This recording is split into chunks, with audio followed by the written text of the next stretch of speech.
নমস্কার, আপনারা দেখছেন কেটিভি বাংলা। ঘণ্টাখানেক বাংলার কথার আরও একটি গুরুত্বপূর্ণ পর্ব নিয়ে আপনাদের সঙ্গে আমি শান্তনু। দেখুন, ঘণ্টাখানেক বাংলার কথায় আমরা শুধু যে বাংলার খবর এবং বাংলায় যা ঘটছে তা নিয়ে আলোচনা করি তা কিন্তু নয়। দেশ জুড়ে যেখানে যা যা হচ্ছে, যা যা খবর হচ্ছে, খবরের ভেতর খবর হচ্ছে, সেটাই কিন্তু আমরা আপনাদের সামনে তুলে ধরি। যেগুলো আমরা মনে করি যে আপনাদের জানার এবং জানাবার দরকার, সেই খবরই আমরা আপনাদের সামনে তুলে নিয়ে স্টুডিওতে যারা অতিথিরা থাকেন তাদের সঙ্গে কিন্তু আমরা ডিসকাস করি এবং আপনাদের সামনে তথ্য দিই। এই মুহূর্তে দাঁড়িয়ে ককরোচ জনতা পার্টি দিল্লিতে যে আন্দোলন, অর্থাৎ যারা জেনজি, মেনলি যারা ছাত্রছাত্রী, তাদের যে প্রশ্ন, অর্থাৎ ভাবুন যে আমার আপনার বাড়িতে যারা যারা ছেলে কিংবা মেয়ে আছে, যারা নিট পরীক্ষা দেয়, অর্থাৎ নিটে যারা কোয়ালিফাই করে, তারা কিন্তু আগামী দিনে ডক্টর হয়, আপনারা প্রত্যেকে জানেন। সেই নিটের প্রশ্নপত্র ফাঁস নিয়ে ধর্মেন্দ্র প্রধান অর্থাৎ কেন্দ্রীয় শিক্ষামন্ত্রীর পদত্যাগ নিয়ে কিন্তু উত্তাল পরিস্থিতি দিল্লি, যে ছবি আপনারা দেখছেন।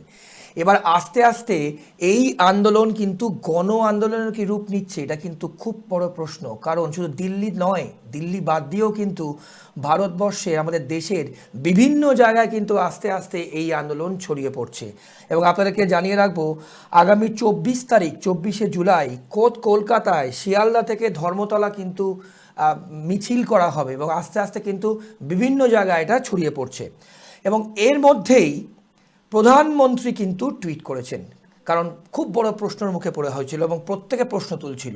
প্রধানমন্ত্রীর টুইটে পরিষ্কার বলেছেন যে জিরো টলারেন্স নীতি, যেটা আগেও ডিক্লেয়ার করা হয়েছিল, zero tolerance, first court track, তার সঙ্গে দোষীদের কড়া শাস্তি হবে এবং যুব সমাজের ভবিষ্যৎ নিয়ে যারা চিনিমিনি খেলবে তাদের কেউ কিন্তু ছাড় পাবে না এবং যুবকদের ভবিষ্যতে কিন্তু প্রায়োরিটি। যে টুইট আমরা দেখাচ্ছি আপনাদের সামনে প্রধানমন্ত্রী নরেন্দ্র মোদী, এ নিয়ে আমাদের আজকে ঘণ্টাখানেক বাংলার কথায় প্রথম পার্ট রাখছি। আপনাদের সঙ্গে পরিচয় করিয়ে দেবো কারা আছেন আমাদের সঙ্গে আজকের প্যানেলে।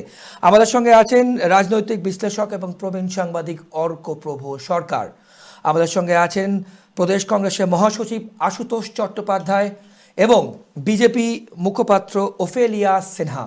আমি তিনজনকেই আজকের পর্বে স্বাগত জানাবো। প্রথমেই আমি ওফেলিয়া ম্যাডাম আপনাকে জিজ্ঞেস করব যে এই মুহূর্তে দাঁড়িয়ে দিল্লিতে খুব বড় প্রশ্ন এবং এই আন্দোলন কিন্তু আস্তে আস্তে ছড়িয়ে যাচ্ছে এবং সেখানে ধর্মেন্দ্র প্রধান শিক্ষামন্ত্রীর পদত্যাগ চেয়ে কিন্তু উত্তাল পরিস্থিতি। বলুন। মাননীয় প্রধানমন্ত্রী টুইটে পরিষ্কার জানিয়ে দিয়েছেন যে অন্যায়ের বিরুদ্ধে কিন্তু জিরো টলারেন্স এবং যা হচ্ছে আইনি ব্যবস্থার মাধ্যমে, ফাস্ট ট্র্যাক কোর্টের মাধ্যমে তার সমাধান এবং যা ব্যবস্থা নেয়ার তা নেবে। এবং সবার আগে যা রয়েছে তা হচ্ছে আমাদের যুবকদের, যুবতীদের ভবিষ্যৎ, যারা আগামী দিনের চিকিৎসক হতে যাচ্ছে তাদের ভবিষ্যৎ। দেখুন, এত বড় একটা রাজনৈতিক দল, ন্যাশনাল পার্টি সরকার চালাচ্ছে। সরকার চালাতে গেলে অবশ্যই ত্রুটি বিচ্যুতি হয়। সব ভালো নিয়ে যেমন একজন মানুষ হয় না, সব ভালো নিয়ে একটা দলও হয় না, ত্রুটি বিচ্যুতি ঘটবেই। কিন্তু এই গণতান্ত্রিক প্রক্রিয়ার মধ্যে দিয়েই বলবো, গণতন্ত্রের মধ্যেই যদি নিয়ম মেনে আন্দোলন করা যায়, প্রতিবাদ করা যায়, সব কিছুর সুযোগ আছে। কিন্তু সংসদকে অচল করে দিয়ে আন্দোলন হয় না। যেখানে মূল যেটা আমরা দেখলাম যে সোনাম ওয়াংচুক তিনি বলেছিলেন এটা একটা শর্ত সাপেক্ষে অনশন, তিনি সে অনশন তুলে নিয়েছিলেন যে শর্ত সাপেক্ষে অনশন। কিন্তু পরবর্তীতে আমরা যেটা দেখছি যে আন্দোলন হোক, তার একটা কার্যত যে প্রক্রিয়ার মধ্যে দিয়ে চলছে, একটা অস্থির এলাকাকে অস্থির করে তোলা এবং সেখানে যে সমস্ত শব্দ প্রয়োগ, সব কিছু মিলিয়ে আইন শৃঙ্খলা ভঙ্গ করা, সেটা বোধহয় গণতন্ত্র বিরোধী। তাই জন্য তার জন্য যেমন আইনি পদক্ষেপ আছে, যেমন সব কিছুর ব্যবস্থা হয় আইনের মধ্যে দিয়ে, তেমন তাদেরও আইনের পদ্ধতি রয়েছে। কিন্তু আমার অবাক লাগছে যে এই ককরোচ জনতা পার্টি সেটা কি কংগ্রেসের? এটাও আমার মানে একটা অদ্ভুত একটা প্রক্রিয়া মনে হচ্ছে এনাদের। যে ঘোলা জলে মাছ ধরার প্রক্রিয়া কি তাহলে কংগ্রেস নিল? নিজেদের হারিয়ে ফেলার জায়গা কি অন্যদের ক্র্যাচে ভর করে হেঁটে নেওয়ার প্রচেষ্টা করা হচ্ছে? এটাও খুব মানে বিশ্বাস হচ্ছে না। তারাও তো তাহলে প্রথম থেকে আন্দোলনে নামতে পারতেন, নাকি হঠাৎ করে লাফিয়ে এসে আন্দোলনকে হাইজ্যাক করছেন? যাই হোক, সেটা তাদের ব্যাপার। দেশের জন্য যা হিতকর, ভারতীয় জনতা পার্টির সরকার অবশ্যই তাই করবে। তার জন্য কিন্তু কোনো ধরনের কাউকেই ব্যবস্থা নিতে হবে না অন্যায়ভাবে। অন্যায় করলে তার উপযুক্ত শাস্তি হবে।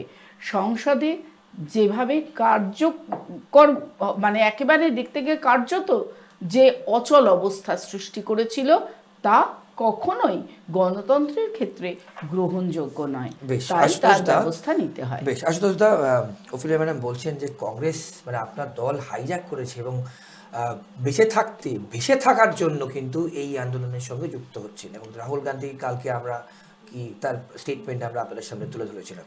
আশুতোষ দা, তারপরে আমি অর্কদের কাছে আসবো। না, দিদি সবই ঠিক বলেছেন, কিন্তু কয়েকটা বিষয় দিদি বলেননি। যে রাহুল গান্ধীর ওপরে যে বর্বরচিত আক্রমণ হলো দিল্লি পুলিশের, ওনার রক্ত ঝরলো, লিডার অফ দ্য অপোজিশন দেশের, গোটা ভারতবর্ষ দেখলো, এটা নিয়ে কোনো বক্তব্য রাখেননি, নিন্দা করেননি একবারও। উনি নিন্দা করেননি যে কেন 152 বার 2014 সাল থেকে পেপার লিক হয়ে গেছে কন্টিনিউয়াসলি, উনি এটা নিন্দা করেননি। উনি নিন্দা করেননি যে ছাত্রছাত্রীদের ওপরে গুন্ডার যেরকম ব্যবহার হয়, একটা মস্তানের যেরকম ব্যবহার হয়, সেরকম পুলিশ আক্রমণ করে গেল, মারলো, জামা ছিঁড়লো, মহিলাদের পর্যন্ত জামা ছেড়ে হয়েছে। এটা আমরা বলছি না, সোশ্যাল মিডিয়া সবাই আপনারা দেখতে পাচ্ছেন, এবং cutting across all political lines সবার কিন্তু এটা প্রতিবাদ করছেন যে এরকম বর্বরচিত আক্রমণ দেশের ছাত্রছাত্রীদের ওপরে ভয়ঙ্কর অবস্থা, এটা কেউই মানবে না। সে বিজেপি করতে পারে, সে অন্য দল করতে পারে, সে কংগ্রেস হতে পারে, সিপিএম হতে পারে, এনিথিং। এবং সবথেকে বড় কথা, আমি জানি না যে এখনও অবধি যে লাস্ট 5 বছরে 3 বার পেপার লিক হয়ে গেল, যে ব্যবস্থাগুলোর কথা মাননীয় প্রধানমন্ত্রী বলছেন ওনার টুইটের মাধ্যমে, উনি কিন্তু একবারও সেটা লাস্ট এই যে যতবার পেপার লিক হয়েছে উনি কিন্তু একবারও বলেননি। আমাদের কাছে সেটা আশ্চর্য লাগছে। আন্দোলন হচ্ছে বা মানুষ আন্দোলনের সঙ্গে জুটছে, অন্যায়ের প্রতিবাদ করছে বলেই কি উনি বাধ্য হলেন বলতেন? ওনার তো অনেক দিন আগেই উচিত ছিল ধর্মেন্দ্র প্রধানকে রিপ্লেস করে নতুন কাউকে দায়িত্ব দেওয়া। তার কারণ উনি জানেন যে ওনার যে এডুকেশন মিনিস্টার আছেন, উনি লিক ছাড়া কোনোটাতেই উনি ফার্স্ট ক্লাস পাননি, বাকি সবেতেই ফেল করেছেন। তাহলে এরকম লিক এডুকেশন ডিপার্টমেন্ট রেখে উনি দেশের ভবিষ্যৎ যারা ছাত্রছাত্রী তাদেরকে কি দিতে চাইছেন? এবং সবথেকে বড় কথা, আমরা তো বলেছি, রাহুল গান্ধী বারবার বলেছেন আপনারা অ্যাকশান নিন। যারা এরকম, আপনারা তো দেখেছেন টিভি চ্যানেলের মাধ্যমে, কেউ গেঞ্জি পরে, কেউ মুখে গামছা বেঁধে, কেউ মুখে টি শার্ট বেঁধে ছাত্রছাত্রীদের পিটিয়েছে, জামা কাপড় ছিঁড়েছে মহিলাদের, তাদের বিরুদ্ধে কোনো অ্যাকশান হয়েছে? আমরা দিল্লি পুলিশকে বলছি কেন আপনারা অ্যাকশান নিচ্ছেন না? এবং এটার বিরুদ্ধে গোটা দেশে ছাত্র সমাজ রাস্তায় নামছে, আন্দোলন হচ্ছে, এবং সব জায়গায় সেই পিসফুল প্রোটেস্ট হচ্ছে। কেউ তো আমরা ছাত্রছাত্রীরা তো কেউ মানে প্রধানমন্ত্রীর ঘর ভাঙতে যাচ্ছেন না, বা কাউকে মারতে যাচ্ছেন না, না কারুর কাছে কোনো আর্মস অ্যান্ড অ্যামিউনিশনস আছে, না ছাত্রছাত্রীরা দেশের টেররিস্ট। তাহলে প্রধানমন্ত্রীকে অনুভবী হতে হবে, প্রধানমন্ত্রীকে যন্ত্রণাটা বুঝতে হবে। শুধু টুইট করে ছেড়ে দেওয়াটা আমার মনে হচ্ছে কোথাও না কোথাও গাফিলতির পরিচয়। আপনাকে বলে রাখি, এই যে লাস্ট 10 বছরের ইতিহাস যদি দেখেন, প্রায় 93 বার পেপার লিক হয়ে গেছে, 21টার বেশি সুইসাইড হয়েছে এই নিটে। এই যন্ত্রণাটা প্রধানমন্ত্রী তো পারতেন ওনাদের বাড়ি যেতে, একবারও তো গেলেন না। আচ্ছা, প্রধানমন্ত্রীর সময় নাই হতে পারে, উনি ব্যস্ত মানুষ, সমস্যা থাকতে পারে। যাকে নিয়ে বক্তব্য ধর্মেন্দ্র প্রধান, উনি কেন গেলেন না? উনি তো যেতে পারতেন। ওনার কি দেশের মানুষ নয়? না দেশের ছাত্রছাত্রীরা দেশের ভবিষ্যৎ নয়? আপনি বলুন, একজন হোম মিনিস্টার, ওনারও তো উচিত ছিল এই নিয়ে কোনো বক্তব্য রাখা, বা ওনারও তো এগিয়ে এসে বলা উচিত ছিল যে ধর্মেন্দ্র প্রধান কাজ করতে পারছে না, তাকে সরিয়ে দেওয়া হোক। সরাবো না, এটা হচ্ছে একটা অ্যারোগেন্স, মানে আমরা করব না, আমাদের উপরে যাই হোক না কেন, ছাত্রছাত্রীদের পেটানো যায় কিন্তু তাদের বিরুদ্ধে ব্যবস্থা নেওয়া যায় না। আমার মনে হচ্ছে এটা কোথাও একটা ঔদ্ধত্যের পরিচয়, এটা কোথাও না কোথাও আটকানো দরকার। প্রধানমন্ত্রী নিজেই আটকাতে পারেন পরিচয়। বেশ, অর্কদা আপনার কাছে আসবো, কিন্তু তার আগে প্রিয়াঙ্কা গান্ধী এই টুইট, অর্থাৎ প্রধানমন্ত্রী যে টুইট করেছেন, যে পয়েন্টগুলো আপনাদেরকে বললাম প্রথমেই, এই টুইট নিয়ে প্রিয়াঙ্কা গান্ধীর রিয়াকশন দেখুন। Are we living in a democracy? Think about it. Children are protesting. They're all young. Think about it. They've cut all the internet. What are they doing? They're not terrorists. Their parents will be worried. Their families will be worried. They can't contact anyone. They're putting tear gas on them. They're beating them. What kind of democracy is this? And why aren't you people speaking up?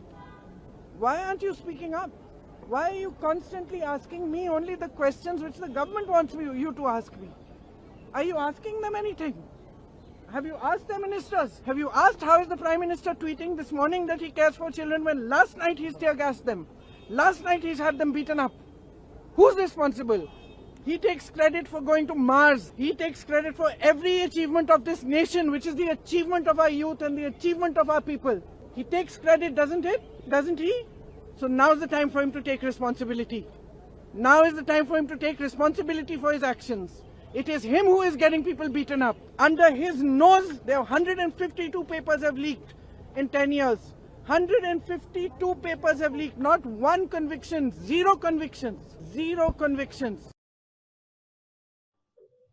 শুনলেন তিনটে main point, 152 times paper has been leak, পরিষ্কার বললেন দে are not terrorist. সত্যি কথা, দে are not terrorist, তারা তো ছাত্রছাত্রী, এবং তার সঙ্গে হোয়াট কাইন্ড অফ ডেমোক্রেসি। অর্কদা, প্রথম কথা, 1996 সালের 28শে মে লোকসভায় দাঁড়িয়ে ভারতবর্ষের প্রাক্তন প্রধানমন্ত্রী অটল বিহারী বাজপেয়ী কতগুলো কথা বলেছিলেন আজকের প্রেক্ষিতে মনে হয় খুবই প্রণিধানযোগ্য।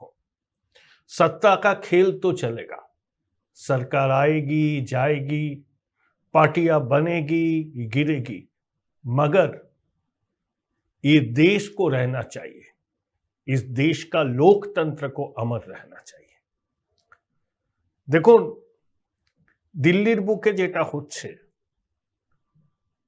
সেটাকে কিভাবে ডেসক্রাইব করব, সেটা বহুদিনের পুঞ্জীবিত ক্ষোভ রাজপথে আছড়ে পড়েছে। 12 বছর ধরে এই সরকারটা ক্লান্ত হয়ে পড়েছে। 1963 সালে 62 সালে ভারত চীনের যুদ্ধ, শোচনীয়ভাবে পরাজয়, পণ্ডিতজি শরীর খারাপ, উত্তরসূরি নির্বাচন করবেন। সেই সময় তৎকালীন মাদ্রাসের মুখ্যমন্ত্রী কামরাজ একটা প্রপোজাল দিয়েছিলেন, যেটা রাজনৈতিক ইতিহাসে ভারতবর্ষের কামরাজ প্ল্যান নামে পরিচিত, যে কেন্দ্রের মন্ত্রীরা, কংগ্রেস শাসিত রাজ্যের মুখ্যমন্ত্রীরা পদত্যাগ করুন, প্রধানমন্ত্রী তার মন্ত্রিসভা নতুন করে সাজাবেন, এবং একই সঙ্গে মন্ত্রীদের এবার গ্রাসরুট লেভেলে সংগঠনের কাজ করতে হবে।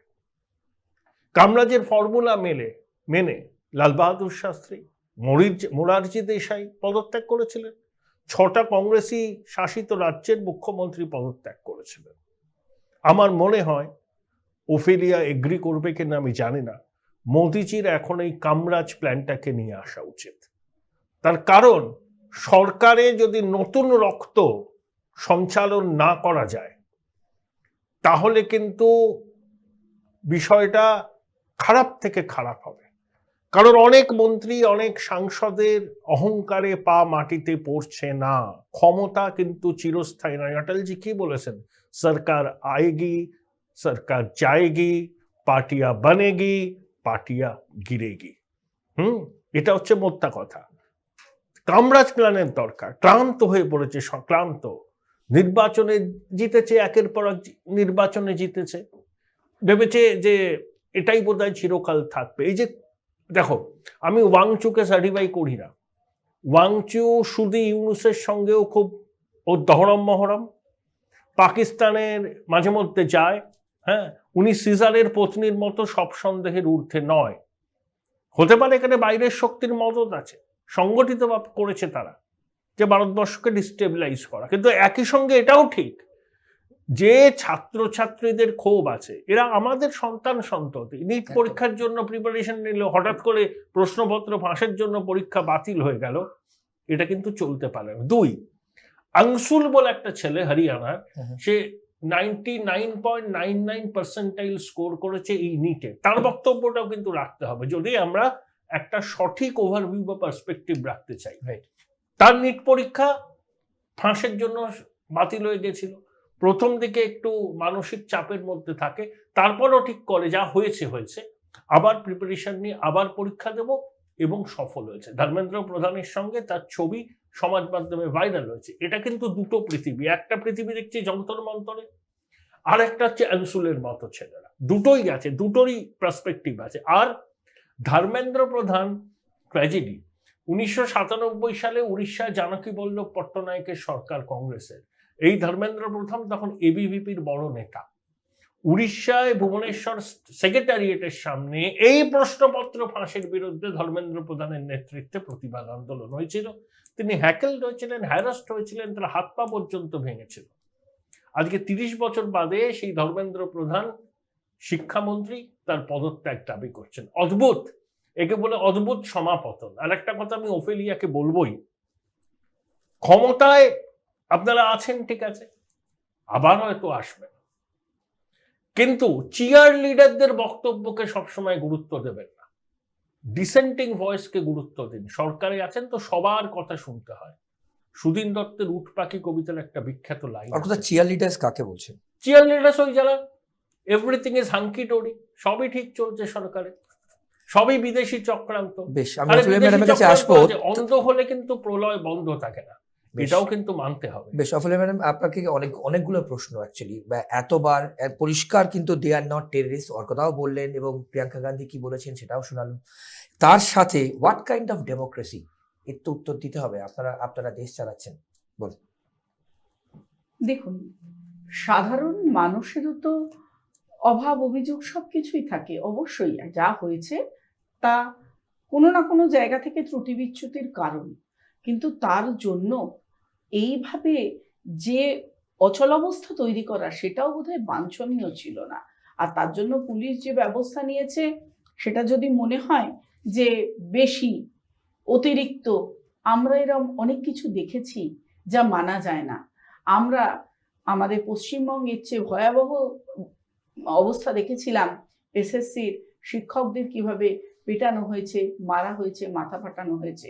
আমি কোনোটাকে দিয়ে কোনোটা জাস্টিফাই করছি না, কিন্তু অচল অবস্থা সংসদের কাছে, এটাও বোধহয় ঠিক হয়নি। যে ব্যবস্থার মধ্যে দিয়ে যাচ্ছে সরকার, যেখানে স্বয়ং প্রধানমন্ত্রী বলছেন যে সঠিক ব্যবস্থা নেওয়া হবে, সেখানে একটু ধৈর্য ধরা আমার মনে হয় উচিত।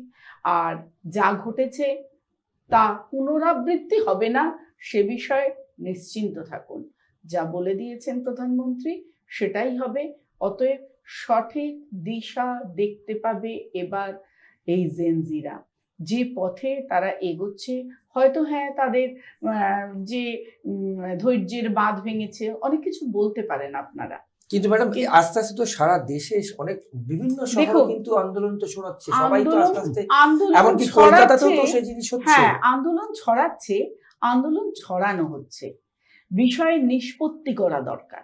তার বদলে উত্তেজনা ছড়ানো, এটা মনে হয় না খুব একটা গণতান্ত্রিক পদ্ধতি। যা হয়েছে, যেটা হয়েছে, সেখান থেকে একটা আমরা কনক্লুশন পেয়েছি। তারপরেও যদি প্রত্যেক জায়গায় দিকে দিকে, এখন বোঝা যাচ্ছে না যে কংগ্রেস এটার মধ্যে কি করছে। কংগ্রেস বলবে আমরা তাদের হয়ে লড়ছি, যাই হোক, ওইসব জিনিসগুলোকে ছেড়ে দিয়ে সঠিক গণতন্ত্রের সত্যি জন্য। কথা, কংগ্রেসের মধ্যে কি করে এলো এটা তো বাংলার মানুষ জানতে চাইবে। গোটা ভারতবর্ষ, বলছেন, বলুন। গোটা ভারতবর্ষের মানুষ জানেন যে রাহুল গান্ধী প্রথম কোটার প্রেস কনফারেন্স করে এবং কোটার মুভমেন্ট করে বুঝিয়েছিল গোটা ভারতবর্ষে যে যেভাবে পেপার লিক হচ্ছে এটা অন্যায়, অবিচার। তার জন্যে রাহুল গান্ধী ওই দিনকেই বলেছিলেন যে সরকার ব্যবস্থা নিক এবং বিষয়গুলো কারেক্টিভ মেজার নিক। সেটা কিন্তু সরকার করলেন না, ঔদ্ধত্য দেখালেন। আলোচনা চেয়েছিলেন, সেই দিনকেই আলোচনা চেয়েছিলেন, ভালো করে ফাইলগুলো ঘেটে দেখুন তাহলেই বুঝতে পারবে। করলেন না আলোচনা। তারপরে কি হলো, এই আলোচনা বন্ধ করে দিয়ে আমরা দেখলাম সোশ্যাল মিডিয়াতে টুইট রিটুইট এই চলছে সরকারের তরফে, যেটা দুর্ভাগ্যজনক। আচ্ছা, মোদিজি তো নিজেই এসে ব্যাটনটা ধরতে পারতেন, নিজেই তো এসে কথা বলতে পারতেন, ওই মোদিজি তো সেটা করলেন না। বা উনি কাউকে দায়িত্ব দিতে পারতেন। এবং যার ঘাড়ে এডুকেশনের মতন এত বড় একটা দায়িত্ব, ধর্মেন্দ্র প্রধান, উনি কি করছিলেন? আমরা তো বারবার প্রশ্ন করছি উনি কি করছিলেন, এবং প্রধানমন্ত্রী কেন ওনাকে এখনো অবধি বহাল রেখেছেন।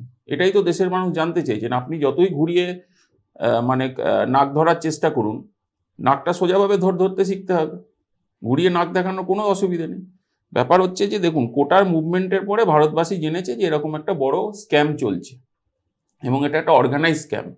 এতে যারা যারা মাথা রয়েছে তারা কেউ অ্যারেস্ট হয়েছে, 2-3 জন বাদ দিয়ে মূল মাথাগুলো অ্যারেস্ট হয়নি। ঠিক যেরকম রাম মন্দিরে বাক্স চুরি আমরা জানি, ডোনেশন চুরি, মাথা অ্যারেস্ট হয়নি, কয়েকজন যারা ক্যাশ কাউন্টিং করছিল তারা অ্যারেস্ট হয়েছে। আমরা তো বুঝতে পারছি ব্যাপারটা হচ্ছে। আমি দিদিকে একটাই কথা বলবো, দিল্লি পুলিশের বর্বরতা কি আপনি একজন ব্যক্তি হিসেবে সমর্থন করেন? আপনি সবার সামনে বলুন হ্যাঁ না। এবং সবথেকে বড় কথা, যে রেড চার্টের কথা আমরা জানতে পেরেছি, আমরা তো তৃণমূলের আমলেও পশ্চিমবঙ্গে রেড চার্ট দেখেছি এসএসসির সময়, তাহলে তো একই কপি আর পেস্ট, আলাদা তো কিছু নেই। এবং অর্কপ্রবোধ একটা কথা বলছিলেন, বুফোর্স কেলেঙ্কারিও দেখেছি। কিছুই তো খুঁজে পেলেন না, আপনার তো সরকার এত বছর চালাচ্ছেন, আমাদের তো জেলে ভরে দেওয়ার কথা ছিল, ভরলেনও না, তাহলে কোনটা ঠিক? এবং কামরাজ প্ল্যানের কথা বলেছেন, আসলে বিজেপির আমরা কামরাজ প্ল্যান যেটা অর্কপ্রবোধা দেখতে পাচ্ছি, দুর্ভাগ্যজনক, তৃণমূলের চোরদের বাঁচানো এবং পুনর্বাসন দেওয়া।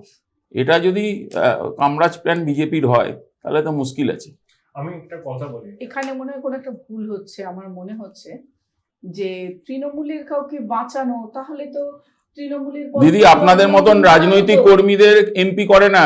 কারা এমপি হয়েছে আমরা দেখেছি, 3 দিন, এই 3 জন যে এমপি হয়েছে চটপট করে এই প্ল্যানে এমপি হয়েছে আমরা দেখছি। ছেড়ে এসছে, এই জাস্টিফিকেশন বাংলার মানুষ নেবে না, বাংলার মানুষ এদের বিরুদ্ধে লড়েছিল। আমি দুটো কথা বলি শোন, যারা বুলুদার 3 বছর টার্ম বাকি ছিল, প্রকাশের 3 বছরের টার্ম বাকি ছিল, ওরা যখন মাঝপথে সাংসদ হিসেবে ইস্তফা দিল, নাই দিতে পারতো, তৃণমূলে থাকতো, তাহলে ওই টার্মটার জন্য ওদেরকে দেয়া হল। আরে দস্যু রত্নাকরদেরও বাল্মীকি হওয়ার ইচ্ছা ছিল। এটা সুকান্ত মজুমদার বলেনি বক্তব্যতে, আপনি বলছেন দাদা। তাতে আমরা সুকান্ত মজুমদার বক্তব্য খুব ভালো শুনেছি। একটা কথা বলি, ওফিলি এগ্রি করবে কিনা জানি না, I am a big fan of Atal Bihari Vajpayee. এই ধরনের ঘটনা যদি ঘটতো, অটলজি যখন প্রাইম মিনিস্টার ছিলেন হয়েছে, উনি কি বলতেন, আরে ইয়ে লোক বাদ মে আইএস আইপিএস বানেগা। কোনো পুলিশের লাঠিচার্জ এইসব কিন্তু অটলজি করতেন না। হ্যাঁ, তো ওই এটা হচ্ছে জমানা বদলে দৃষ্টিভঙ্গির বদল হয়। বেশ, আর এবার রাহুল গান্ধী ভাই আশুতোষ, উনি হচ্ছেন পিটার প্যান। অক্সফোর্ড ডিকশনারি বলে who retains youthful nature throughout his life, যে জীবনে কখনো বড় হয় না। And he is a fighter, এটাও যোগ করে দিই। Fighter, And he is a fighter who fights for democracy, constitution. Congress ছাত্র যুবদের জন্যই উনি লড়ছেন, তার জন্য এলওপি কে যেভাবে মারা হয়েছে সেটা আপনি কন্ডেম করুন আগে। বেশ, এই প্রসঙ্গে যেহেতু তৃণমূল কংগ্রেস মানে তৃণমূল মানে কালীঘাট তৃণমূল কংগ্রেসের এমপি সৌগত রায়ও প্রধানমন্ত্রী আজ যা টুইট করেছেন তা নিয়ে কিন্তু রিয়াকশন দিয়েছেন। কি বলেছেন সৌগত বাবু, শুনুন। नहीं, ये तो छात्रों आंदोलन पर है, वो जो सिद्धांत लेंगे पीएम का ट्वीट पर हम देखेंगे, लेकिन ये जो लाठीचार्ज हुआ, छात्रों पर टीयर गैस शेल चला, उसको भी विचार होना चाहिए। প্রথম বলুন। কথা অফিলিয়া আমি তোমাদের বলবো, দেখো গুজরাটে 7-এর দশকের মাঝে গুজরাট নবনির্মাণ আন্দোলন, কংগ্রেসের চিমন ভাই প্যাটেল মুখ্যমন্ত্রী হিসাবে ইস্তফা, পাটনার ছাত্র আন্দোলন, জয়প্রকাশ নারায়ণের নেতৃত্ব, তারপরে ইতিহাস কিরকম হয়েছিল আমরা জানি। ছাত্র আন্দোলনকে কখনো আন্ডারমাইন করতে নেই। ক্ষমতায় আছেন আপনারা, ঠিক আছে, এর মধ্যে বিদেশি শক্তি আছে, হ্যাঁ, রাজনৈতিক দলগুলো, রাজনৈতিক দল কেন ঘোলা জলে মাছ ধরতে নামলো? আপনারাও যদি বিরোধী থাকতেন, আপনারাও কিন্তু এই কাজটা করতেন, আপনারাও কিন্তু ওদের পাশে দাঁড়াতেন। কংগ্রেস সমাজবাদী পার্টি করছে, আমি তো ছাত্রদের বলবো যে ভাই তোমরা তোমাদের মতো আন্দোলন করো, রাজনৈতিক দলের সমস্যা বেরিয়ে। ককরোচ জনতা পার্টি করছে, কারা করছে, নাকি সব তালে বলে মিশে গিয়ে এক হতে চাইছে? এটাই সবচেয়ে বড় প্রশ্ন আমাদের, যে বিষয়টা কি আসলে। মাঝখান থেকে রাহুল গান্ধী ওইভাবে ড্রাইভ দিয়ে পড়লেন কেন? আর প্রিয়াঙ্কা গান্ধীর বক্তব্য, সবাই কি তাহলে এই আন্দোলনের সঙ্গে প্রথম থেকে যুক্ত ছিল? তাহলে এটাই তো প্রশ্ন, যে তারাই কি আন্দোলনের স্রষ্টা? নয় তো, কারা ছিল? তাহলে কি জেনজিদের কাছ থেকে একেবারে আন্দোলনটাকে তুলে নিয়ে হাইজ্যাক করছে কংগ্রেস? যাদের আন্দোলন, যাদের স্বপ্ন ডাক্তার হওয়া, আন্দোলন তাদেরই থাক না। আন্দোলনকে ভাগ করে, ভেদাভেদ করে, বা ঘোলা জলে মাছ ধরা, বা ওই যে অন্যের চাটুতে গিয়ে রুটিটা সেঁকে নেওয়া, সেটা বোধহয় গণতন্ত্রের পক্ষে খুব একটা হিতকর নয়। বেশ, আমরা বিরতি নেবো। আশুতোষদা খুব সংক্ষেপে 2 লাইন, সেটা হচ্ছে প্রিয়াঙ্কা গান্ধীকে তো হেকেল করেছে সবাই জানেন। এখন ব্যাপার হচ্ছে কংগ্রেস নিয়ে এত আলোচনা হচ্ছে, আরএসএসও কিন্তু এই বর্বরতাকে কন্ডেম করেছে, তাহলে আরএসএসও কি আন্দোলন করছে ওদের সাথে? একটু প্রশ্নের উত্তর দিলে ভালো হয়। আর আমি অভিলেখে বলবো অটলজি থাকলে কিন্তু এটা হতো না। না না, আমি তো বলছি যা হয়েছে পুলিশের সবকিছু, লাঠিচার্জ। যাদের পুলিশের লাঠিচার্জ সবটা আমি বলছি, ঠিক আছে, তার আইনি ব্যবস্থা আছে, আইনি প্রক্রিয়া আছে, সমস্ত কিছু। কেউ মেরেছে বলে আপনি কি তাকে খুন করে দেবেন, আইন হাতে তুলে নেবেন? এই তা তো হয় না। বর্বরতাকে কি আপনি সমর্থন করেন কোনো পুলিশের? বর্বরতাকে, কোনো কিছুকে সমর্থনের বিষয় আসছে না, যেখানে সাধারণ প্রধানমন্ত্রী মানুষ লাখে লাখে নিজে যাচ্ছে, বলে খাবার নিয়ে, দিয়েছেন। মেডিকেল এড নিয়ে সবাই পৌঁছেছে। হ্যাঁ, দেখুন না। অভয়ের বেলাও তাহলে আমরা সবাই দেখেছি, criminal, ডাক্তারদের তাহলে সবাই অনশন criminal দেখেছি। আপনাদের না না চোখে। না, আমরা কাউকে ক্রিমিনাল কিচ্ছু বলছি তো না, ক্রিমিনালদের কিন্তু তো মারে এইভাবে রাজনৈতিক দিদি। নেতৃত্বরা যেভাবে, মুশকিল। উনি কি ঠিক করে দেবেন, দিশা দেখাবেন তাহলে আরএসএস ও ভুল করেছে কন্ডেম না, করে। প্রিয়াঙ্কা গান্ধী দিশা দেখাবেন কি আরএসএস প্রধানমন্ত্রীকে? আরএস তিনি নেবে এসে জেনজি প্রধানমন্ত্রীকে গ্রুপের কাছে পৃথিবীর কেউই আসবেন দিশা কিনা, দেখাতে পারবেন না, সেটা এটা কেন? আমরা জানি। না, সেটা প্রিয়াঙ্কা গান্ধী তো ওনাকে প্রিয়াঙ্কা অর্ডার গান্ধী দিচ্ছে, প্রিয়াঙ্কা গান্ধী Order বলেছেন, দেওয়ার চেষ্টা সঠিকভাবে করছেন। বলেছেন, ব্যাখ্যাটা শুনবেন। আমি শুনেছি আপনারা যে শুনুন। আপনি আপনারা সবকিছুর উদ্ধত হলে কৃতিত্ব মুশকিল, নেওয়ার আপনারা সময় সরকার থাকেন চালাচ্ছেন, না। আপনারা ওনার সরকারে বসে বক্তব্য, আছেন। ওনার বক্তব্য কিন্তু খুব পরিষ্কার যে সবকিছুর দিদি কৃতিত্ব আপনারা নিচ্ছেন, তার সরকার এখানে আসছেন না চালাচ্ছেন, কেন? সরকারের উনি যদি কি গাইড করবেন? সরকারের যদি সোনার ধৈর্য না থাকে কার থাকবে? গাইড করবে? আমি একটা তা তো কথা হয় না। বলবো, তারপরে বোধহয় ও বিরতির সময় হয়ে গেছে, এক্সিড হয়ে গেছে বিরতির টাইম, বলুন। যে শুধু চিয়ার লিডারদের বক্তব্য শুনলে হবে না, এভরিথিং এ হাঙ্কিডোরি, সব ভালো ভালো চলছে, বাকি যারা কেউ বলছেন, আমি তো ডিসেন্টিং বিচ্যুতির মত কথা দিচ্ছে, পরিষ্কার বলে যারা দিচ্ছি। ডিসেন্টিং মত দিচ্ছে তাদের আমরাও কথাও দিচ্ছি, সরকারকে শুনতে আমরাও হবে। বলছি তো, সবাই বলছি, যা ত্রুটি বিচ্যুতি ঘটেছে অবশ্যই সরকারের পক্ষে যদি হিতকর না হয়, যখন সরকার চালাচ্ছে যে ধর্মেন্দ্র পার্টি, প্রধানকে সরাবেন। সেই জায়গা থেকে বেশ। যা উপযুক্ত মনে হবে প্রধানমন্ত্রী তাই করবে। অবশ্যই। নরেন্দ্র মোদী বিরতি নেবো, তাই আমরা এক করবে। সেকেন্ড বিরতি শান্ত নেবো। হও। 1956 সালে রেল দুর্ঘটনার প্রেক্ষিতে লাল বাহাদুর শাস্ত্রী পদত্যাগ করেছিলেন। 1982 সালে 91 সালে মাধবরাও সিন্ধিয়া পদত্যাগ করেছিলেন দিল্লির আন্তর্জাতিক বিমানবন্দরে আমরা বিমান বিরতির পর এটা দুর্ঘটনায়, নিয়ে থাকবো। এবং সুরেশ প্রভু 2017 সালে রেল দুর্ঘটনার দায়িত্ব একটা স্বীকার করে পদত্যাগ, একটা আমরা পদত্যাগ কি বিরতি- সবকিছুর হাল করতে পারে? ম্যাডাম, বারো- আপনারা যদি মনে থাকে কিংবা গতকালকের অনুষ্ঠান যদি আপনারা দেখে থাকেন, কল্যাণ বন্দ্যোপাধ্যায়, মমতা বন্দ্যোপাধ্যায়ের একদম বিশ্বস্ত একজন রাজনৈতিক ব্যক্তিত্ব, খুব বিশ্বাস করেন তিনি। 21শে জুলাই মঞ্চে কি হয়েছিল কালকেই আমরা আপনাদের দেখিয়েছি, এবং দেখুন কালকেই কিন্তু তাকে সাসপেন্ড করা হলো, অর্থাৎ লোকসভার বাদল অধিবেশন থেকে কিন্তু সাসপেন্ড করা হলো। তাহলে সবার মনে, আপনাদের মনেও আমাদের মনেও প্রশ্ন, তাহলে কি কালীঘাট তৃণমূলের আরো একটা উইকেট পড়লো? এই প্রশ্ন কিন্তু আমরাই গতকাল এই অনুষ্ঠান থেকেই কিন্তু তুলেছিলাম। এখন এই কল্যাণ বন্দ্যোপাধ্যায় দিল্লিতে গেছেন, দিল্লিতে গিয়ে তিনি এই কি করেছেন দেখুন, আমরা ছবি দেখাচ্ছি, দেখুন দিল্লিতে গিয়ে তিনি প্রতিবাদ করেছেন তিনি কেন সাসপেন্ড হয়েছেন, এবং গলায় প্ল্যাকেট পরে, এবং তিনি একাই 100 তিনি দেখুন। এবং সব থেকে ইন্টারেস্টিং জিনিস দেখাচ্ছে এই মুহূর্তে, দেখুন শ্রমিক ভট্টাচার্যর সঙ্গে কিন্তু তিনি আলাদা করে হ্যান্ডশেক করলেন এবং আলাদা করে কিন্তু কথা বলছেন। রাজনৈতিকভাবে কিন্তু ভীষণ তাৎপর্যপূর্ণ, ভীষণ ইন্টারেস্টিং। আপনারা দেখুন আজকেই ছবি, শ্রমিক ভট্টাচার্যের সঙ্গে, এবং এটা মহুয়া মৈত্র, শ্রমিক ভট্টাচার্যের সঙ্গে কিন্তু আলাদাভাবে কিন্তু তিনি কথা বলেছেন। এই নিয়ে কিন্তু আমরা কথা বলবো, এবং তার আগে কল্যাণ বন্দ্যোপাধ্যায় ঠিক কি বলেছেন শুনুন। 20 बेईमान को हम लोग देख लेगा, हम लोग का हमको इधर सस्पेंड करके क्या करेगा? घर से सब निकलने नहीं सकता है, घर से सब निकलने नहीं सकता है। 20 आदमी का पार्टी है ना, 1.5 महीना में एक मीटिंग किया है कलकत्ता में, 20 वोटर भी नहीं है उनका, कुछ नहीं है, एक आदमी का एक वोट भी नहीं है बंगाल में। अब को देखा जो कंपनी खुला है उनको कोई वोट है बंगाल में? है इनका, ये लोग 20 है, 20 ही वेस्ट बंगाल में है और इसका साथ कोई नहीं है, सब गद्दार है, बेईमान है, क्या करेगा भाई? তিনি বলছেন সব গদ্দার হ্যায়, সব বেঈমান হ্যায়, মানে 20 জন সাংসদকে তিনি মিন করছেন। এই নিয়ে কিন্তু আমরা শুরু করব। অফিলিয়া ম্যাডাম, আপনাকে দিয়ে শুরু করি। সব গদ্দার, বেঈমান, এবং আপনাদের প্রথম কথা বাংলার মানুষকে বলতে হবে, বেশ তো ছিল তৃণমূল, আপনারা ভেঙে খান করে দিলেন, আবার তার থেকে এনসিপিআই, এবং তারপর নেক্সট কি বলুন। একটা রাজনৈতিক দল তাকে ভেঙে খান করে দিচ্ছে আমরা বিজেপিরা ক্ষমতায় এসে, এটা কি বলছেন?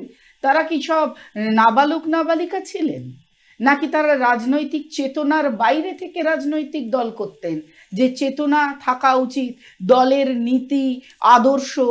আসলে দলটা, রাজনৈতিক যে দলটা তৃণমূল ছিল পশ্চিমবঙ্গে, তার নীতি ছিল দুর্নীতি।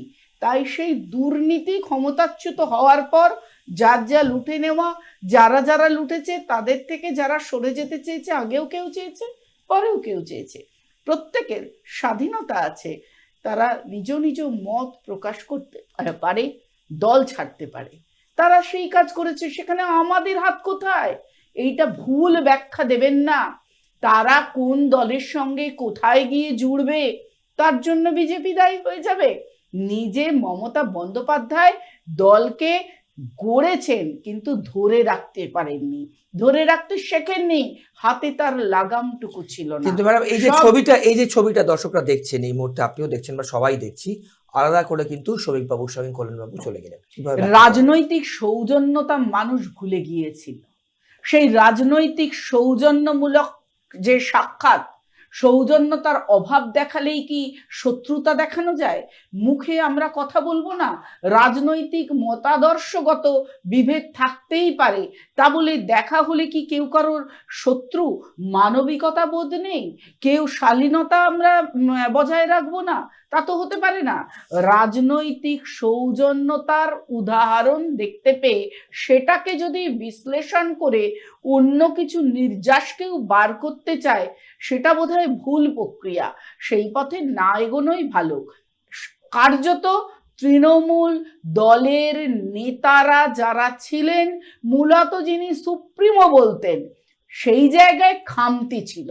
তিনি বলেছিলেন 294টা আসনে তিনিই প্রার্থী, কিন্তু তিনি একবার হেরে গেলেন কম্পার্টমেন্টাল, যখন দেখা গেল 21-এ ওখানে হারলেন। পরের বার কোনোভাবে, যেহেতু পার্টি ক্ষমতায় এসেছিল তৃণমূলের, তাই জন্য তিনি কম্পার্টমেন্টাল পেয়ে মুখ্যমন্ত্রী হলেন। কিন্তু এইবারেও যখন তার গ্রহণযোগ্যতা মূলত পশ্চিমবঙ্গের মানুষের কাছে নেই, তথা তার দলের নেতা নেত্রীদের কাছে ছিল না, তাই হেরে যাওয়ার পর প্রত্যাখ্যাত হয়েছেন তিনি। প্রত্যাখ্যান করেছে তার দলের লোকেরা, তাকে। চার টুকরো হয়ে গেছে দল। কোথায় দেখা যাচ্ছে কালীঘাটের দল, কোথায় দেখা যাচ্ছে আলাদাভাবে দিল্লিতে দল, আবার এখন তো দেখতে পাচ্ছি ঋতব্রতর দল। তো এই এত দলে বিভক্ত হওয়ার কারণ যদি বিজেপিকে করা হয়, সেটা ভুল হচ্ছে।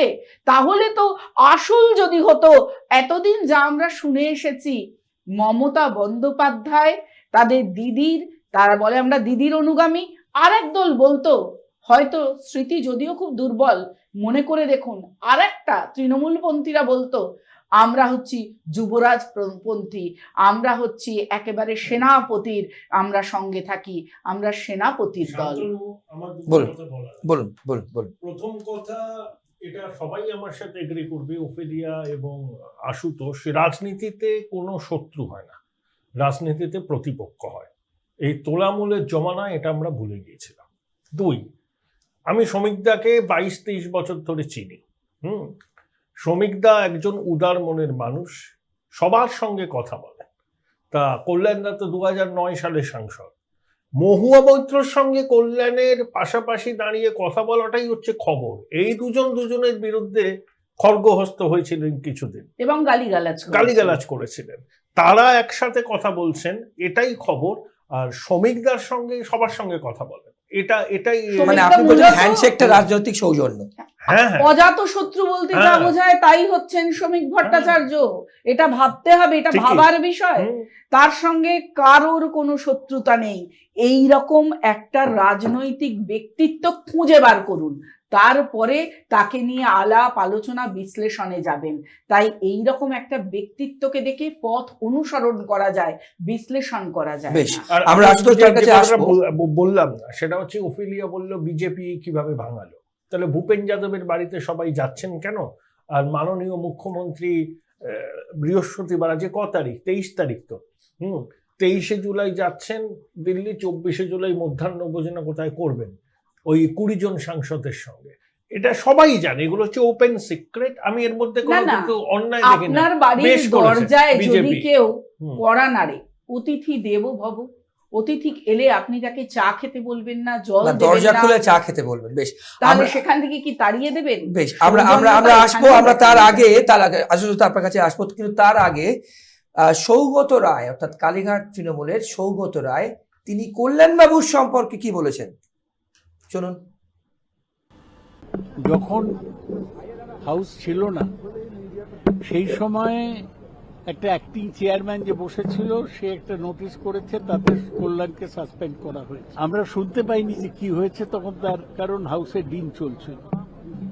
আমরা বলতে চাই যে এই যে কল্যাণ কি বলেছে কোন এমপিকে, সেটা যদি বলে থাকে তখন হাউস ছিল না, হাউসে চেয়ারম্যান ছিল না, প্রতিবাদ শোনার কোনো লোক ছিল না।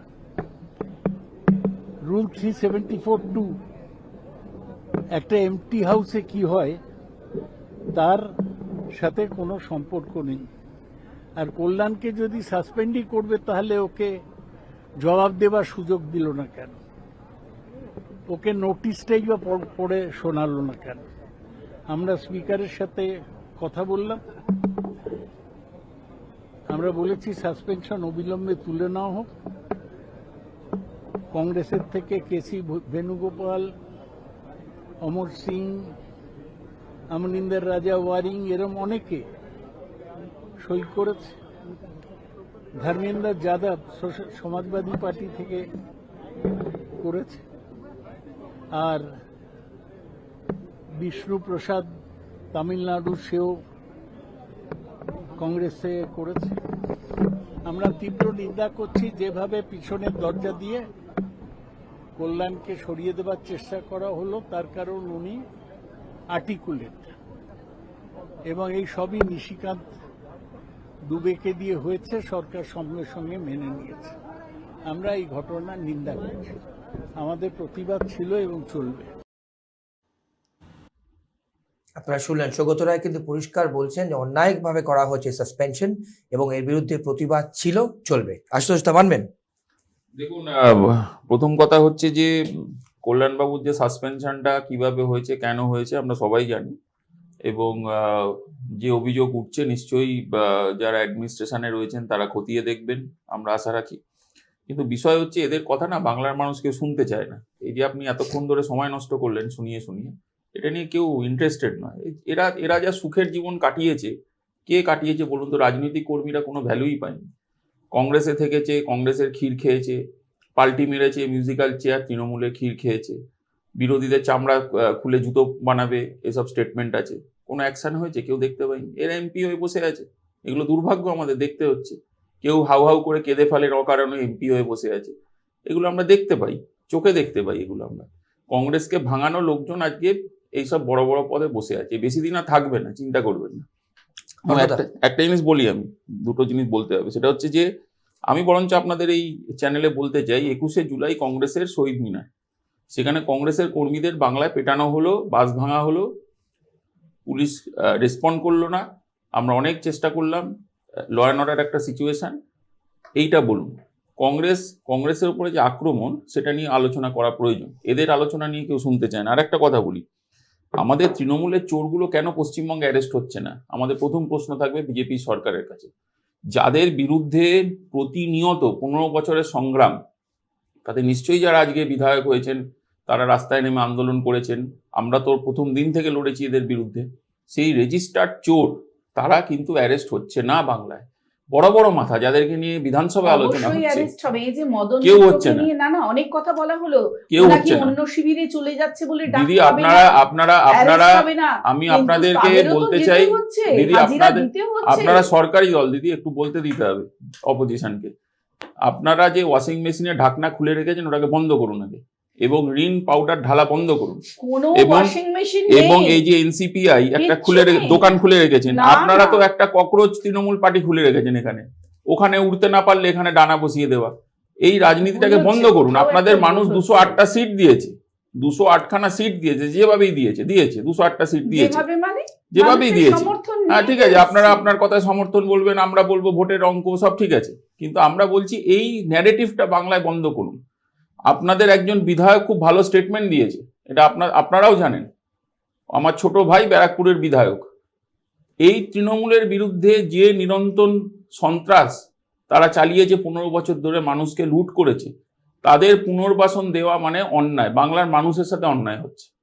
আমরা এইটা বন্ধ কাউকে করুন। পুনর্বাসন দিচ্ছি না, অপরাধীদের একেবারে উপযুক্ত শাস্তি হবেই, এই নিয়ে কোনো এখনো তো আমরা সন্দেহ দেখতে পেলাম নেই। না, এখনো দেখতে আর- পেলাম না, আপনিও দেখতে পাননি, আমরা কেউ দেখতে না পাইনি না, এখনো। অবশ্যই অবশ্যই শাস্তি হবে। মূল প্রত্যেকের- মাথাগুলো কেন গ্রেপ্তার না, হচ্ছে না? না, না, চুনোপুটি এই যে গ্রেপ্তার করে কি লাভ আছে? চুনোপুটির কথা বলছেন, তাহলে এই এতদিন ধরে মমতার আমলে যাদের চুনো একেবারে আর পুঁটি। মাথায় করে রাখতেন, তারা প্রত্যেকে আমরা কাউকে সেনাবাহিনীতে মাথায় করে কেউ রাখিনি। খুঁজে পায়নি, কিন্তু বিজেপি সরকার আসার পর তো ঠিক বেরিয়েছে, প্রত্যেকে চুনোপুটি বেরোচ্ছে। ধরে কোনো লাভ নেই, বড় বোয়াল মাছগুলো রাঘব ধরুন। বোয়ালরাও ধরা পড়বে, কবে ধরা পড়বে? সব ধরা কেউ পড়বে, জানছে, বুঝতে ধৈর্য পারছে না। ধরুন। অবশ্যই ধরা পড়বে, নিশ্চিত এটা বাংলার ধরা মানুষকে পড়বে। বলুন, আমরা নয় বসে আছি, ঠিক আছে, পশ্চিমবঙ্গবাসী অপোজিশনে। জানে, পশ্চিমবঙ্গবাসী সেই ভরসা রেখেছে এবং তারা দেখতে পাবে ভবিষ্যতে ওয়াশিং মেশিনের কেউ যাতে ভরসা না রাখে। মেশিন নেই, আমরা 208টা আসনে জয়ী, সেখানে আমাদের এই তো washing 3টে machine ওয়াশিং আছে? মেশিনে ঢুকেছে, না এই তো ভুল 3টে। হচ্ছে। এখানে পশ্চিমবঙ্গে ওফেলিয়া, এখানে কোনো একটা ব্যাখ্যা ধরনের আছে। কিচ্ছু নেই আমাদের। এই তো 3জন যেহেতু- আপনাদের ঢুকেছে। আপনি কংগ্রেসের ও বিজেপির একটা ব্যাখ্যা আছে, দেখুন সেটা হচ্ছে ওফেলিয়াও ইডি সিবিআই এর মুখপাত্র নয়, আর সবে মাত্র 100 দিন হতে চলেছে এই সরকারে। যেভাবে ক্যাগ রিপোর্টটা 25শে জুলাই টেবিল করা হবে অ্যাসেম্বলিতে, এবং শুভেন্দুবাবু বলেছেন পরবর্তী সেশনে এটা নিয়ে বিস্তারিত আলোচনা হবে, এবং যদি দোষী পাওয়া যায় এফআইআর হবে, কাউ বাদ যাবে না, সে কি প্রাক্তন মুখ্যমন্ত্রী হোক বা যেই হোক। এখন প্রশ্ন হলো যে হ্যাঁ, এটা তো ওফেলিয়ার পক্ষে বলা সম্ভব নয় সত্যি, স্টুডিওতে আমরা কি বসে। CBI বা ED র মুখপাত্র? আমরা তো না, নই। আমি যেটা বলছি সেটা হচ্ছে রাজনীতিতে অনেক বিটুইন দ্য লাইনস চলে। হ্যাঁ, এই যে আপনারা যে 21শে জুলাই বলছেন, সেই 21শে জুলাইয়ে দেখুন তো সেই চ্যাটার্জি কমিশন কে বার করেছে?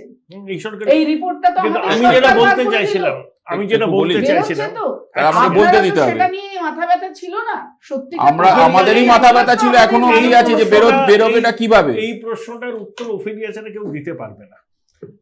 দেখো, বিজেপিতে আদি নব্য দ্বন্দ্ব আছে, অস্বীকার করে কোনো লাভ নেই। তৎকাল বিজেপি না, কারণ বিজেপির পুরনো নেতাদের অনেকের মনে ক্ষোভ আছে, দুঃখ আছে, নতুন সরকারে তাদের সেভাবে জায়গা হয়নি, আছে আছে, এটা অস্বীকার করে কোনো লাভ নেই। অস্বীকার করে কি হবে? দ্বার বন্ধ করে দিয়ে ভ্রমটারে রুখি সত্য বলে আমি তবে কোথা দিয়ে ঢুকি, ওভাবে তো হবে না। কিন্তু একটা সর্বভারতীয় দল, ওফেলিয়া, আপনাদের এত বড় আপনার সংসারে 4 জন মানুষ বিভিন্ন- থাকলে সবার মন জুগিয়ে এটা চলা যায় না। এটা একটা ব্যাখ্যা আছে, আপনি আমাকে একটু আলোকপাত করবেন, আশুতোষ বলতে পারেন যে এই যে ঋত তৃণমূল, হ্যাঁ, যাদের সংখ্যা এখন 66 বা 67, কেউ কেউ বলছেন ককরোচ রাজনৈতিক তৃণমূল। বিশ্লেষক যে ভবিষ্যতে আপনাদের দলের মধ্যে থেকে যদি একটা ফোর্স বলে যে আমরা সরকারের মধ্যে কিছু পরিবর্তন আনবো, তখন এই সরকারকে স্থায়িত্ব দেওয়ার জন্য শুভেন্দুবাবু মুখ্যমন্ত্রী হিসাবে এদের সমর্থনটা এনশিওর করবেন। সেই জন্য যারা এইরকম বলছেন একটা তারা কি জ্যোতিষী? স্ট্রাকচার তৈরি করে রাখা এই হচ্ছে। সমস্ত এটা ভ্রান্ত ব্যাখ্যা ছড়িয়ে তো লাভ নেই। আমি ছড়াইনি, আমি আপনার তৃণমূল কাছে জানতে ভেঙেছে, চাইছি। আমাদের গণতন্ত্রের পক্ষে যা হিতকর, আমরা তো চাইছিলাম একটা খুব সক্রিয়, গুরুত্বপূর্ণ প্রশ্ন। না একেবারে সক্রিয় উপযুক্ত একটা বিরোধী দল থাকুক।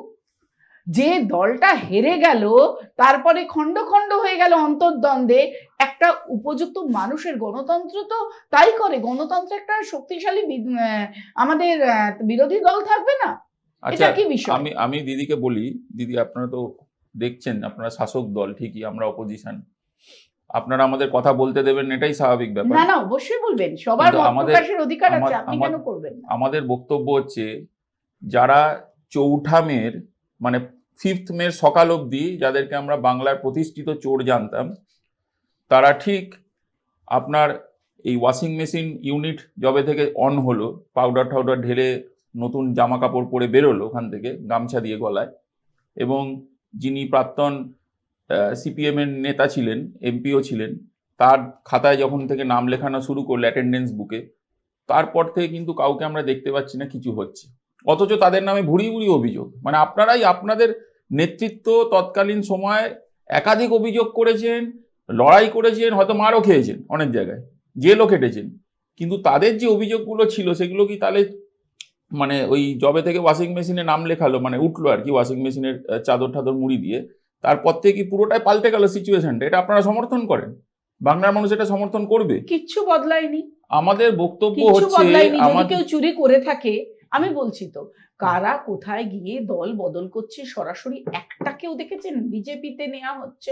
নয়, কেউ একেবারে দলত্যাগ করে এসছেন, সংসর্গ বর্জন করেছেন, আর তাদের যিনি বিষয় বিরোধী দলনেতা আছেন, আপনারও কি মনে হয় কোথাও কোথাও যে কেউ বিরোধী দলনেতা আছে পশ্চিমবঙ্গে? আমাদের তো মনে হচ্ছে না কোথাও আমরা বিরোধী তো পশ্চিমবঙ্গে বিরোধী দলনেতা পশ্চিমবঙ্গে বিরোধী আছে, আমরা কংগ্রেস তো ছাড়া কে? চাইছি সেই একটা জন্যই তো আক্রমণ শক্তিশালী কংগ্রেসের উপর। বিরোধী দল, আমরা তো মনে প্রাণে চাইছি, যা গণতন্ত্রের পক্ষে অত্যন্ত প্রয়োজনীয়। একটা সরকার যখন চলে আমাদের- তার ত্রুটি আমাদের অন্তত বিচ্যুতি একটা ভুল জায়গায় আশ্বস্ত ধরিয়ে হলাম দিতে দিদির কথা পারে, শুনে, ধরিয়ে দিতে পারে দিদির কথা সক্রিয় শুনে একটা জায়গায় বিরোধী আশ্বস্ত দল। হচ্ছি, দিদির কথা শুনে একটা জায়গায় আশ্বস্ত হলাম যে সত্যি যারা নিজেদেরকে বিরোধী দলটার বলে ঘুরে বেড়াচ্ছেন জামা কাপড় পরে, তারা কেউ বিরোধী টিরোধী নয়। এখানে সরকারই চলছে, সব বিরোধীরা ঘরে। ভুল কংগ্রেস ব্যাখ্যা আছে, আবার কংগ্রেস ভুল রাস্তায় কথা আছে। হচ্ছে। আমরা 0 থেকে 2 হয়েছি, এবার 2 কংগ্রেস- থেকে 200 লড়াই। কংগ্রেস চলুন দেখা থাকবে, যাক। সিপিএম থাকবে, যত আছে মানে দল এরা কোনো সবাই বিরোধী দল থাকবে। ঠল না, এটা পরিষ্কার করে দিয়েছেন। এটা বিরোধী ঠিক আছে, আমরা দল বুঝতে পারছি, এটা আমাদের না, আশঙ্কা ছিল এটা সেটাই। তৃণমূলের জন্য হয়েছে। তৃণমূল যদি মানে আর তৃণমূলের ছিন্নমূল বিরোধী হয়, দল এটা, তৃণমূল যদি আর ছিন্ন মানে রাজ্যের বিরোধী দল না, তৃণমূলের বিরোধী দল। কে কার সাথে এখন বিরোধ করছে আমাদের দেখে লাভ নেই। আমরা মনে প্রাণে চাইছি একটা সক্রিয় উপযুক্ত বিরোধী দল, যেটা ছিন্ন ভিন্ন হচ্ছে আমরা দেখতে পাচ্ছি, তারা কাজ করুক। সবে তো 100 দিনে হয়নি, এখন কি বিরোধী দল বিরোধিতা করার জায়গায় আসুক। সরকারের যদি কোনো ত্রুটি বিচ্যুতি হয় তখন দেখান। সরকার যদি সঠিক পথে এগোয়, সেখানে তো বিরোধীদেরও কিছু বলার নেই, প্রশংসাই না, পেয়েছে হকারদের যখন সরকার। তোলা হচ্ছিল না, না, সেটা ভালো কাজ হকার- হচ্ছিল আশা করি। আপনার বাড়ি এটা একটু বলতেই হয়। দুজনকে একটু থামাই, আমাদের পরবর্তী যে টপিক আছে আপনাদেরকে প্রথমে বলেছিলাম, অর্থাৎ বিরতি থেকে আসার পর যে অভিষেক বন্দ্যোপাধ্যায় অনেক রকম কিন্তু মামলা চলছে। তার মধ্যে তিনি কিন্তু বলেছিলেন যে 31-এ মানে 2031-এর কথা এখন তিনি বলছেন সব তোলা থাকছে, 31-এ কিন্তু হিসেব হবে। এবং তার উত্তরে মুখ্যমন্ত্রী কিন্তু গতকাল অনেক কিছুই বলেছেন। আমরা পাশাপাশি back to back Abhishek Bandyopadhyay কি বলেছেন এবং মুখ্যমন্ত্রী কি বলেছেন আপনাদের সামনে তুলে ধরবো ব্যাক টু ব্যাক। দেখুন, একটা ছোট নোটবুক পকেটে রাখবেন, সব লিখে রাখবেন এই নোটবুক গুলো এক এক করে, আমরা ঠিক টাইম মতো নিয়ে নেব। যারা যে ভাষায় বোঝে তাদের সে ভাষাতেই জবাব দেওয়া হবে। আরে ফুটপাতে থাকবো, তোদেরকে হারাবো, বাংলা থেকে উৎখাত করবো, কথা দিয়ে গেল। দেখি কত ক্ষমতা, কি করবে বিজেপি। ডায়মন্ড হারবারে দাঁড়াক না, বড় বড় কথা শুনেছি, 2500 লোক নিয়ে বড় বড় কথা। আমি একটা অঞ্চলে একটা গ্রাম পঞ্চায়েতে মিটিং করলে এর থেকে 4 গুণ লোক। আপনারা শুনলেন, আমরা পাশাপাশি রাখলাম, আমার কথা পাশাপাশি রাখলাম, কিন্তু দেখুন ভোটে হেরে যাওয়ার পরও কিন্তু এটা 21শে জুলাই যা আমরা দেখলাম ক্লিপটা, সেটা 21শে জুলাই অভিষেক বন্দ্যোপাধ্যায় কিন্তু এখনো সেই ঔদ্ধত্য এবং এখনো সেই রাউডিজম নিয়ে কিন্তু সেই কথা যে নোটবুক লিখে রাখুন, নোটবুকে লিখে রাখুন। এবং মুখ্যমন্ত্রী যা বললেন, আমরা পাঠ দেখালাম, মুখ্যমন্ত্রী এটাও বলেছেন যে তিনি বেঁচে থাকলে প্রতিষ্ঠিত চোর সেটা তিনি প্রমাণ করবেন, এটাও কিন্তু তিনি বলেছেন। আমি এই প্রসঙ্গে আসবো, প্রথমেই ওর কথা আপনার বিশ্লেষণ, তারপর আমি একে একে আশুতোষদা এবং শোনো, মমতা হচ্ছে ডাকাত রানী, আর ওর ভ্রাতুষ্পুত্র হচ্ছে একটা ডাকাতির সাম্রাজ্য তৈরি করেছে। এখন মমতা দি অভিষেককে কেন সমর্থন করছে? একটাই কারণ, গান্ধারী যেরকমই হয়। আর ভাইপো যা করেছে পিসির অনুমোদন নিয়ে করেছে। পিসি বলেছিল, বাবু আমি মাথার উপর আছি, তুই বাংলাটা লুটে নে, 28 পুরুষের সম্পত্তি কর। এই ভদ্রমহিলা সর্বজ্ঞ, পুলিশ ওনার নিয়ন্ত্রণে ছিল যখন মুখ্যমন্ত্রী ছিল। যে হরিশ চ্যাটার্জি আর হরিশ মুখার্জিতে প্যালেস করলো, একবারও ভদ্রমহিলা জিজ্ঞেস করেছেন ভাইপোকে, হ্যাঁ রে বাবু তুই কত মাল কামাস যে এত বড় প্যালেস করলি? তুই তো জনপ্রতিনিধি, মানুষের কাছাকাছি থাকতে হবে। কথায় কথায় বলেন, আমার মাথা নত করে দাও হে তোমার চরণ ধুলার তলে, বলেন তো। এটাই হচ্ছে তার নমুনা। আসলে এই ভাইপো হয় বোকা, নইলে ভীষণ রকম বদমাইশ। হ্যাঁ, নইলে এখনো এই যে চ্যাটাং চ্যাটাং কথা বলছে না, দুটো থেকেই হতে পারে। এক খুব বদমাইশ, নইলে খুব বোকাও ভাবছে যে ওই সিব্বল সিংভিকে দিয়ে ব্ল্যাঙ্কেট রক্ষা কবচ নিয়ে আসবে। হয়নি। কলকাতা হাইকোর্টে মামলা ছিল, ওর বিরুদ্ধে যা যা এফআইআর রয়েছে সেগুলোকে এক সূত্রে গেঁথে শুনানি চেয়েছিল এবং ব্ল্যাঙ্কেট রক্ষা কবচ চেয়েছিল, আদালত খারিজ করে দিয়েছে। তো আমি একটা লাইনই বলবো, এই যে শুভেন্দুবাবু কালকে মুখ্যমন্ত্রী বললেন বিধানসভায়, নাম করেননি ভাইপো, তো আমার মতে এটা শুভেন্দুবাবু রাজ্যের মুখ্যমন্ত্রী, এই 5 ফুটিয়া একটা আঞ্চলিক দলের সর্বভারতীয় সম্পাদক, গেঞ্জির আবার বুক পকেট, উনি শুভেন্দুবাবুর উচিত হবে না ভবিষ্যতে এর কথার কোনো রিয়াকশন দেওয়া। অফিলিয়ার দলের সাধারণ ওদের মতো সিনিয়র স্পোক্সপারসনের দরকার নেই, একটা মন্ডল সভাপতি যথেষ্ট এই ফেরেববাজের কথার উত্তর দেওয়া। আমার দুটো প্রশ্ন আছে। পকেটে নোটবুক নিয়ে লিখে রাখুন, এখন এই অধ্যত্ত 21শে জুলাই ক্লিপিং আমরা দেখালাম, বলুন। ওই লিখে রাখবে, ওনার ওই 2500 লোক লিখে রাখলে আমাদের কি এসে যায়? লিখুন না, যত কিছু লিখতে পারেন। উনার যা যা ওই ডায়েরি নোটবুক জমা পড়ে রয়েছে সেগুলো যখন বেরোবে দেখতে পাবেন কি হচ্ছে। আর মূলত পশ্চিমবঙ্গের বুকেই তুইতামারি সংস্কৃতি উনি বক্তব্য রাখছেন নাকি একেবারে সেই কলতলা ঝগড়া করছেন? একটা পুরুষ মানুষের মুখে পিসির কাছ থেকে ভাইপো এত সুন্দর শিক্ষা পেয়েছে বলার যোগ্য নয়। আমরা তো এই রকম ভাষার প্রয়োগই করতে পারবো না। 2500 কেন, 2.5 জন লোকের সামনেও করা খুব কঠিন, দুঃসাধ্য ব্যাপার। এত নোংরা ভাষা মুখ দিয়ে আনেন কি করে? প্রধানমন্ত্রী থেকে শুরু করে স্বরাষ্ট্রমন্ত্রী, মাননীয় মুখ্যমন্ত্রী পশ্চিমবঙ্গের, তাকেও বলছেন তুই। এমনকি আমাদের রাজ্য সভাপতি তথা আমাদের সাংসদ এমপি শ্রমিক ভট্টাচার্য মহাশয়, তাকেও তুই তামারি। এ তো ভাবা যাচ্ছে না। এই কালচার মুক্ত পশ্চিমবঙ্গ এবং দোষে দুষ্ট পশ্চিমবঙ্গ থেকে বিতাড়িত হবে একেবারে এই অভিষেক ব্যানার্জি। এটাও আমরা একদম শেষ প্রান্তে। আশুতোষ দা, দেখুন, নোট বইয়ে লিখবেন এবং দিল্লির বিজেপির নেতাদের দিয়ে দেবেন। আমরা বহু বছর ধরে দেখছি, তো যা আগেও চলছিল এখন একই সিরিয়াল চলবে। আপনার ইন্ডিজোটের সঙ্গী তো আপনাদের দিয়ে রাখছে, তো দিল্লির নেতাদের দিয়ে বলুন না দিদি। সঙ্গী লুকিয়ে আরে রাখা তো এই জন্যই তো অন্ধকারে কারোর বিরুদ্ধে আমাদের কোনো অ্যাকশন হয় না। এই তর্ক চলতেই থাকবে। অ্যাকশন হচ্ছে না ম্যাডাম, দিদি। আশুতোষ দা, এই তর্ক চলতেই থাকবে, আমাদের শেষ করতে হবে। তিনজনকেই অফিলিয়া দি, আশুতোষ দা, অর্কদা, আপনাদের তিনজনকেই আজকের পর্বে থাকার জন্য অনেক ধন্যবাদ। আজকে ঘন্টাখানেক বাংলার কথায় আমরা যে যে টপিক আপনাদের সামনে তুলে ধরলাম, কিরকম লাগছে আপনারা জানাবেন। আমাদের অনুষ্ঠান চলতে থাকবে, আর অন্যান্য সব খবরের জন্য দেখতে থাকুন KTV বাংলা। নমস্কার।